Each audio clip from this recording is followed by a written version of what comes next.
यार एसी चला दे भाई, गर्मी में क्यों मार रहा है? ये क्या फेंक रहा है? बिजली का बिल कितना आया है? उसको डी खैर बंद करो ये सारा कुछ। पहले वीडियो नहीं चल रही हमारी है, और 30 से 40 हजार का बिल मैंने जेब से देना है। चलो यार एक वीडियो और बना ही लेते हैं। कासिम के अब्बा जी भी तो लगे हुए हैं, थोड़ी सी मोटिवेशन हम उन्हीं से ले लेते हैं।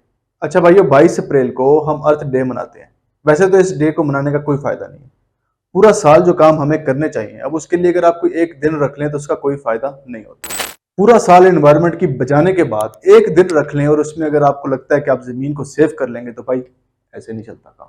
अब बढ़ती हुई गर्मी को ही देख लो भाई, अगर सूरज और जमीन का प्यार ऐसे ही बढ़ता रहा तो यहाँ दरख्त के नीचे प्यार करने वाला कोई नहीं मिलना। और अगर गर्मी को साइड पर भी रख लो तो तब भी बहुत सारे प्रॉब्लम्स ऐसे हैं कि जिनको देखकर लगता है कि 20-30 साल तक भाई जिंदगी चलनी है और इसके बाद सब कुछ खत्म है। आइए जरा दुनिया की तरफ एक नजर डालते हैं और देखते हैं कि सब जगहों पर क्या हालात हैं। स्टार्ट करते हैं यूएसए से। वैसे तो यूएसए सुपर पावर है, लेकिन आजकल पानी उनके लिए सबसे बड़ी प्रॉब्लम बना हुआ है। अमेरिका में पानी खत्म हो रहा है। लेक मेड और लेक शास्ता वाटर कैपेसिटी के लिहाज से अमेरिका की लार्जेस्ट रेजर्वायर्स हैं। बदकिस्मती से ये दोनों लेक्स भी ड्राई हो रही हैं। एक्सपर्ट्स ने प्रिडिक्ट किया है कि 2025 तक ये लेक्स ब्रेकिंग पॉइंट तक पहुंच जाएंगी। लेकिन आजकल जैसी कंडीशन है, पॉसिबिलिटी है कि ये लेक्स 2025 से पहले ही ड्राई हो जाएं। ये सिस्टम तबाहकुन नाकामी की तरफ बढ़ रहा है। लास वेगस और फिनिक्स जैसी सिटीज इन लेक्स की वजह से ही एग्जिस्ट करती हैं। और कैलिफोर्निया की एग्रीकल्चरल लैंड्स को सस्टेनेबल रखने के लिए इन्हीं लेक्स का पानी यूज होता है। कैलिफोर्निया पूरे अमेरिका की ब्रेड बास्केट है। यहाँ annually 4 lakh ton wheat production होती है। अब आप अंदाजा लगा लें कि अमेरिका कहाँ खड़ा है। अब अगर वेस्ट में यूरोप को देखें तो वहां पर आग लगी हुई है। इतनी गर्मी पड़ रही है कि गोरे भी काले हो रहे हैं। टेम्परेचर 45 डिग्री सेंटीग्रेड तक पहुंचा है। अब तो गर्मियों में यूरोप के ट्रिप पर भी नहीं जा सकते। साथ ही लंदन, जो पहले ही ब्रेक्जिट एग्रीमेंट की वजह से शदीद डाउनफॉल का शिकार है, अब गर्मी से बचने की कोशिशें कर रहा है। लंदन में टेम्परेचर 40 डिग्री सेंटीग्रेड तक पहुंचने के चांसेस हैं। और इंग्लैंड ऐसी कौम नहीं जो इतनी गर्मी के लिए प्रिपेयर हो। यूके में हर साल बहुत सारे लोग गर्मी से मर जाते हैं। अब हम ईस्ट में आकर अपने हालात भी देख लेते हैं। ईरान और इंडियन सब कॉन्टिनेंट, यहाँ पर ज़मीन का सबसे हॉटेस्ट टेम्परेचर रिकॉर्ड किए जाते हैं।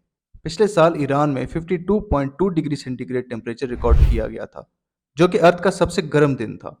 इससे भी ज़्यादा हिम्मत की बात यह है कि यहाँ जिसके घर दिन में सिर्फ 16 घंटे इलेक्ट्रिसिटी हो, वो लकी होता है। इतनी गर्मी और ऊपर से लोड शेडिंग। इतनी ज़्यादा गर्मी की वजह से फसलें तबाह हो रही हैं और इनको बचाने का कोई रास्ता नहीं, क्योंकि हम बढ़ती हुई गर्मी को रोकने में नाकाम हो रहे हैं। हमारी जिंदगियां इन्हीं फसलों पर डिपेंड करती हैं।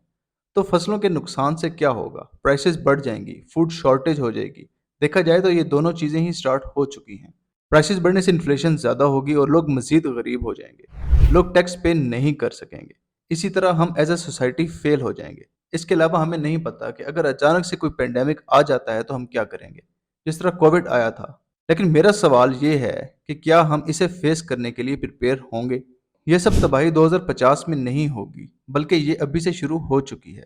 बढ़ती हुई गर्मी, मेल्टिंग ग्लेशियर्स, आसमान को छूती महंगाई, ग्रोइंग शॉर्टेजेस, तबाहहाल फसलें और बिखरे हुए सिस्टम्स। हमारा हर साल पिछले से ज़्यादा खराब होता जा रहा है। क्या इस तरह हम 2050 तक पहुंच सकेंगे?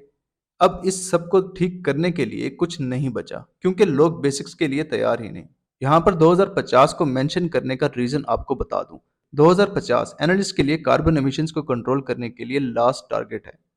साइंटिस्ट और एनालिस्ट का मानना है कि अगर हम अपनी पूरी कोशिशें करें तो 2050 तक क्लाइमेट चेंज को कंट्रोल कर सकते हैं। लेकिन एक प्रॉब्लम है, जिस हिसाब से हमारी डिस्ट्रक्शंस बढ़ रही है, पता नहीं हम 2050 तक पहुंच भी सकेंगे या नहीं।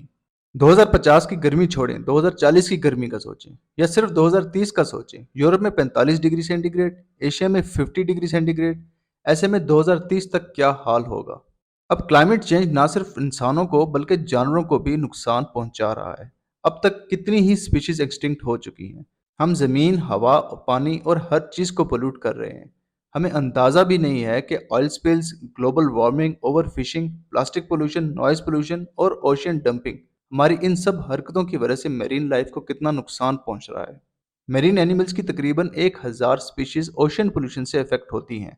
एज ए रिजल्ट हर साल 100 मिलियन से ज़्यादा मेरीन एनिमल्स मर जाते हैं। इस वक्त 500 से ज़्यादा लोकेशंस को डेड जोन रिकॉर्ड किया गया है, जहां अब मेरीन लाइफ मौजूद नहीं है। ये हमारे ओशंस के इकोसिस्टम का ज़वाल है। यहाँ भी प्रॉब्लम सेम है। तबाही हमारी सोच से ज़्यादा तेज़ हो रही है। अब आप एलोन मस्क की तरह मार्स पर जाने का सोचना भी मत। घर गंदा किया हो तो उसे साफ करते हैं, उसे छोड़कर नया घर गंदा करने नहीं जाते। हम सबको पता है कि हमें क्या करने की ज़रूरत है। अगर आप अपना फ्यूचर बेहतर चाहते हैं तो आपको बहुत सारी चीज़ें आज चेंज करनी पड़ेंगी। अब हमारे पास डिबेट और ओवरथिंकिंग का कोई टाइम नहीं है। अगर अब भी हमने चीज़ों को पॉजिटिव ना लिया तो फिर फेलियर हमारा मुकद्दर बन जाएगा। उम्मीद है आपको हमारी वीडियो ज़रूर पसंद आई होगी। हमारे चैनल को सब्सक्राइब करना ना भूलिएगा and will see you in the next video.